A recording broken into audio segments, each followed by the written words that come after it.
Hello नमस्कार दोस्तों, Shri Ram nursing academy के यूट्यूब चैनल में आपका स्वागत है। तो आज अपन बहुत इम्पोर्टेंट क्लास लेके आए हैं जिसके अंदर अपन डिसीज़ के बारे में बात करेंगे। बहुत सारी डिसीज़ हो जाती हैं जो पेशेंट में, उन सब के बारे में अपन बात करेंगे कि उनका डेफ़िनेशन क्या है, मतलब किस कारण से वो डिसीज़ कंडीशन होती है, उसके सिम्पटम क्या हैं, फिर उसका ट्रीटमेंट क्या है, इन सब के बारे में बात करेंगे। तो बने रहिए हमारे साथ। तो चैनल को जो नए जुड़े हैं वो चैनल को सब्सक्राइब कर लें और दोस्तों के साथ शेयर करें और उनसे भी बोलें कि चैनल को सब्सक्राइब करें, बेल आइकन जरूर दबाएं जिससे कि आने वाली क्लास का नोटिफिकेशन आपको मिल सके। तो चलिए चलते हैं अपनी क्लास की ओर। पहली जो टर्म है या डिसीज है वो है हेमेटोमा। मतलब हेमेटोमा जो मरीज में हो जाता है वो किस कारण से होता है, तो उसका कारण है collection of blood in the tissue. मतलब जो टिश्यू रहते हैं ना हाथ में, ये कलेक्शन ऑफ ब्लड हो गया, है ना। टिश्यू के अंदर ब्लड का कलेक्शन होना हेमेटोमा कहलाता है। ठीक है। अब इसके सिम्टम क्या होंगे? हेमाटोमा तो हो गया, इसके सिम्टम क्या होंगे? सिम्टम होंगे एकाइमोसिस हो जाएगा वहां पे, मतलब रेड रेड स्पॉट वगैरह हो जाएगी, रेड जगह हो जाएगी, ये रेड हो गया ना, इसको बोलते एकाइमोसिस एट द साइट। ठीक है, जिस साइड पे हेमेटोमा हुआ उस साइड पे हो जाएगा। ठीक है, ब्लड का एक्युमुलेशन हो जाएगा वहां पे। ठीक है, हार्ड पेनफुल लंप दिखेगा, मतलब उस जगह ऐसा रहेगा हार्ड, सॉफ्ट नहीं रहेगा, हार्ड अगर आप फील करोगे हाथ से तो वहां पे हार्ड रहेगा और पेनफुल लंप रहेगा, मतलब पेन होगा बहुत ज्यादा। ठीक है, अब इसका ट्रीटमेंट क्या कर देंगे? तो ट्रीटमेंट में एलिवेट द एक्सट्रीमिटीज, मतलब जो हाथ में हुआ है, जिस हाथ में हुआ या पैर में हुआ, तो उस हैंड को या लेग को आप ऊपर रख सकते हो, पिलो के ऊपर, हार्ट लेवल से थोड़ा सा ऊपर। ठीक है, elevated the extremity, apply pressure and ice, मतलब उस पे अप्लाई प्रेशर, मतलब उस पे दबाव बना सकते हो आप। कोई चीज फूल जाए तो उस पे आप दबाव बना सकते हो, या फिर आइस पैक से आप उसको उसकी सिकाई कर सकते हो आइस पैक से, जिससे कि जो हेमाटोमा हो रहा है, ब्लीडिंग हो रही है अंदर या हेमाटोमा कुछ भी हुआ है, तो वो कंडीशन थोड़ा सा रिजॉल्व हो जाएगी। ये इसका ट्रीटमेंट था। ठीक है, तो समझ में आया हेमाटोमा क्या है। चलिए अगली अपन डिसीज की ओर चलते हैं। फ्लेवाइटिस क्या है? फ्लेवाइटिस क्या है? Phlebitis inflammation of vein can lead to clot thrombophlebitis, मतलब जो इन्फ्लामेशन हो जाता है वेन का उसे बोलते हैं फ्लेवाइटिस। ठीक है, ये किसके कारण होता है? ये कैन लीड टू क्लॉट, मतलब जो वेन होती है ना उसके अंदर क्लॉट का फॉर्मेशन हो जाता है और उस जगह इन्फेक्शन हो जाता है वेन में, तो उसी को बोलते हैं phlebitis. Inflammation of bone can lead to clot thrombophlebitis. इसके सिम्टम क्या आएंगे? तो इसके सिम्टम आएंगे एट द साइट, मतलब जहाँ पे इन्फ्लामेशन हुआ, ये इस जैसे अपन ने कैनोला लगाया तो उस जगह ये रेड दिख रहा है। ठीक है, अब इस जगह इन्फ्लामेशन हो गया वेन का, तो उस जगह क्या क्या सिम्टम दिखेंगे आपको? एट द साइट हीट, मतलब उस जगह गर्म दिखेगी, अगर आप फील करोगे तो आपको हॉट लगेगी, गर्म लगेगी वो जगह। रेडनेस होगी, ये रेडनेस है ना, ये रेडनेस रहेगी उस जगह। टेंडरनेस, टेंडरनेस रहेगी उस जगह। और आईवी फ्लो रेट थोड़ा कम हो जाएगा, डिक्रीज आईवी फ्लो रेट। आप बोलते हो कि सर वो उसमें फ्लूइड नहीं जा रहा है और कैनोला लगा है, सब कुछ है बढ़िया, तो फ्लूइड नहीं जा रहा, तो उसका मतलब है कि उसमें फ्लेवाइटिस हो चुका है। इसका ट्रीटमेंट कैसे करेंगे अपन? तो ट्रीटमेंट के लिए रिमूव द आईवी साइट, मतलब सबसे पहले आपको क्या करना है? रिमूव द आईवी, आईवी जो कैनोला लगा है उसको रिमूव कर दीजिए आप। ठीक है, obtain the health care provider, आप हेल्थ केयर प्रोवाइडर को फिर इन्फॉर्म करो। ठीक है, पहले इन्फॉर्म नहीं कर, पहले तो आपको फ्लूइड चल रहा है उसको बंद करो, फिर आईवी साइट को निकालो, फिर इसके बाद अपन हेल्थ केयर प्रोवाइडर को इन्फॉर्म करेंगे। फिर restart the IV on the opposite side, मतलब जिस साइड अगर हैंड में है फ्लेवाइटिस उस हैंड में नहीं लगाएंगे, अदर दूसरे हैंड में अपन उसको कैनुला लगा के उसको जो फ्लूइड चल रहा था वो कंटिन्यू रखेंगे। ठीक है, चलिए आपको फ्लेवाइटिस समझ में आया। चलिए अगली डिसीज पे चलते हैं अपन। अगली है सर्कुलेटरी ओवरलोड। सर्कुलेटरी ओवरलोड क्या होता है कि अपन ने या तो ज्यादा फ्लूइड दे दिया मरीज को, रैपिडली कंटिन्यू आप फ्लूइड देते जा रहा तो तो मरीज में क्या होगा, सर्कुलेटरी ओवरलोड, मतलब जो सिस्टमेटिक सर्कुलेशन है उसमें फ्लूइड की मात्रा बहुत ज्यादा हो जाएगी, उसको बोलते हैं administration of fluid too rapidly, मतलब बहुत ज्यादा आपने फ्लूइड दे दिया, कम से कम 5 लीटर दे दिया आपने एक दिन में, 5 लीटर 6 लीटर दे दिया, इतना नहीं देना चाहिए। फ्लूइड वॉल्यूम ओवरलोड हो जाएगा, हो गया जी, हो गया ना जी, टिश्यू में फ्लूइड जी भर गया, फ्लूइड ही है ये, ठीक है। तो इसके सिम्टम क्या हो गए, ब्लड प्रेशर इंक्रीज हो जाएगा, जब फ्लूइड बढ़ेगा सिस्टमेटिक सर्कुलेशन तो ब्लड प्रेशर क्या सा हो जाएगा, इंक्रीज हो जाएगा। डिस्टेंडेड नेक वेन, जो नेक की वेन, गर्दन की वेन होती है वो डिस्टेंडेड हो जाएगी, आपको दिखने लगेंगी, ठीक है। डिस्निया, सांस लेने में आपको दिक्कत होने लगेगी, ठीक है। वेट कफ इन क्रैकल, वेट कफ मतलब जो गीला कफ है ना वो आने लगेगा, क्रैकल साउंड आने लगेगी लंग्स में, क्योंकि फ्लूइड का ओवरलोड ज्यादा है, तो ओवरलोड ज्यादा तो फिल्टर होने के लिए लंग्स में जाएगा, लंग्स में जाता तो लंग्स में भी कंजेशन होने लगता। इसका ट्रीटमेंट क्या है, तो ट्रीटमेंट इसका फ्लो रेट कम कर दो, जो आप फ्लूइड दे रहे हो बहुत फास्ट दे रहे हो, पर उसका फ्लो रेट कम कर दो बहुत, ठीक है। Elevated head of the bed, आप हेड ऑफ द बेड को एलिवेट कर दीजिए, मतलब सिर आना ऊपर कर दीजिए, ठीक है। 30 से 45 डिग्री आप ऊपर करिए कम से कम, ठीक है। और क्या, कीप क्लाइंट वार्म, और क्लाइंट को कीप रखना वार्म, ठीक है।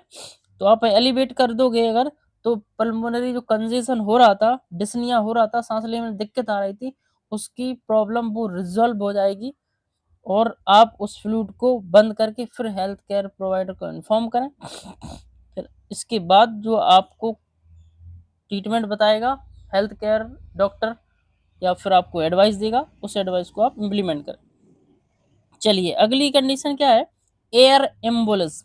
एयर मतलब जो आप आईवी कैनुला लगा रहे हो, तो आप उसमें एयर चली गई है, कोई कोई होता ना नए नए सीखने वाले आ जाते हैं, उनने एयर नहीं निकाली और पेशेंट को लगा दिया और फ्लूइड को चालू कर दिया, तो वो एयर उसके सर्कुलेटरी में चला जाएगी।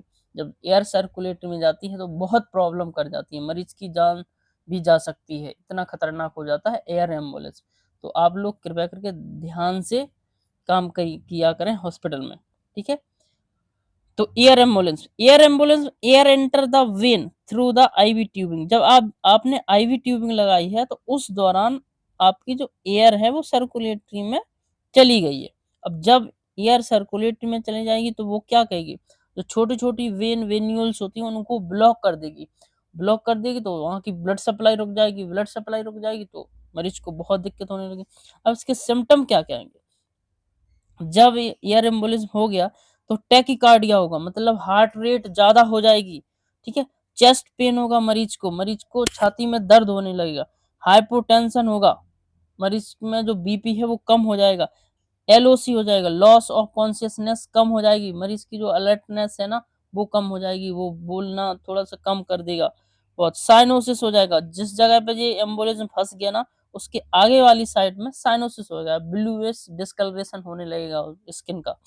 तो इसका ट्रीटमेंट क्या है, ट्रीटमेंट क्लैंप द ट्यूब। अब जो ट्यूब है वो एयर एम्बुलेंस में चला गया तो आप इसको क्लैंप कर दो, यहाँ से क्लैंप कर दिया आपने ट्यूब, ठीक है। Turn client the left side, मतलब आपको पोजीशन देना है मरीज को लेफ्ट साइड, ठीक है। लेफ्ट साइड पोजीशन दे दोगे और ट्रेंडल वर्ग दो दोगे पोजीशन, ठीक है, ठीक है। टेंडर वर्ग पोजीशन दे दोगे, टेंडर वर्ग पोजीशन देने के बाद आपको हेल्थ केयर प्रोवाइडर या डॉक्टर को इन्फॉर्म करना बहुत जरूरी है। टेंडर वर्ग पोजीशन दे दोगे जिससे कि वो जो एयर एम्बुलेंस में है वो हार्ट की साइड या लंग्स की साइड ना जाएगा, ठीक है। वो अगर आपने ये पोजीशन दे दी, ये है हेड, ये हेड है, ये लेग है, तो ऐसे देना टेंडर। और रिवर्स टेंडर वर्क होती है ऐसे, मतलब हेड, मतलब लेग नीचे रहते हैं और ये हेड ऊपर रहता है, ये रिवर्स टेंडर वर्क है, ये टेंडर वर्क है, ठीक है। तो आपको ये पोजीशन देना है। ये ट्रीटमेंट हो गया एयर एम्बुलेंस का। चलिए अगली कंडीशन कौन सी, डिसीज कौन सी है, चलिए अगली कंडीशन है इनफिल्ट्रेशन। क्या है इनफिल्ट्रेशन, क्या है तो इनफिल्ट्रेशन, जब आईवी फ्लूइड आप दोगे या कैनुला लगाया आपने, जैसे ये वेन है, आपने कैनुला इंसर्ट किया, देखो अपन कैनुला इंसर्ट करते हैं, माना कि ये आपने कैनुला इंसर्ट किया, वैसे तो करना चाहिए इधर वेन के अंदर, ठीक है, कैनुला इंसर्ट करना, पर अब आपने ये कैनुला लगाया और ये वेन है, वेन के कैनुला वेन के अंदर ना जाके बाहर लग गया, कैनुला लगा दिया, आपने लगा के ट्यूबिंग फिक्स कर दी और फिर यहाँ पे ये बोतल चालू कर दिया।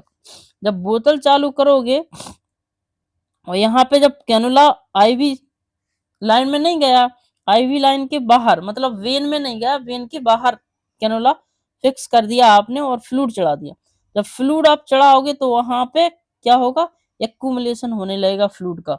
जो आपने फ्लूइड पुश किया या चढ़ा दिया तो वहां पे एक्यूमुलेशन हो जाएगा उस जगह जहां आपने कैनुला लगाया। वैसे तो लगना तो चाहिए था वेन में, पर वेन में ना लग के आउटर साइड लग गया है वेन के, उसको बोलते हैं इन्फिल्ट्रेशन। और आपने फ्लूइड चढ़ा दिया, उस जगह फ्लूइड का कलेक्शन हो गया। जब फ्लूइड का कलेक्शन हो जाएगा तो उस जगह कूलनेस दिखाई देगी आपको सिम्टम में। तो ये देखो इन्फिल्ट्रेशन हो गया है साथ में, ये हाथ सही है, इसमें इन्फिल्ट्रेशन हो गया, ये फ्लूइड जमा हो गया वहां पे। तो आप ध्यान से कैनुला लगाया करें, ठीक है। उसके बाद इन्फिल्ट्रेशन है, तो इन्फिल्ट्रेशन में फ्लूइड जमा हो गया आउटर साइड ऑफ वेन, ठीक है। इसके सिम्टम क्या होगा, एट द साइट आपको पेन होगा, उस जगह मतलब पेन होगा बहुत, ठीक है। स्वेलिंग रहेगी, मतलब सूजन आ जाएगी उस जगह। कूलनेस मतलब ठंडापन दिखेगा वहां पे, ठीक है। नंबनेस हो जाएगी।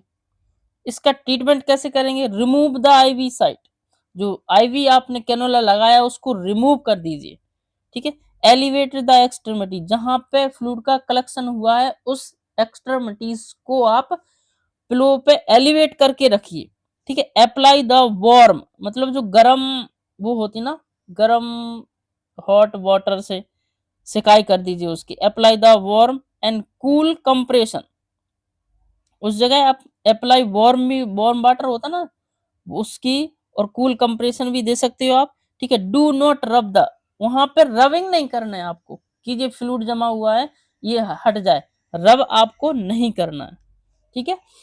ये इन्फिल्ट्रेशन था।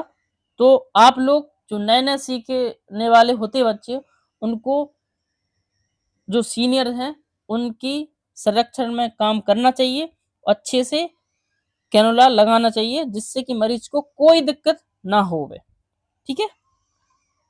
अगला जो टर्म है, अगली जो टर्म है इन्फेक्शन।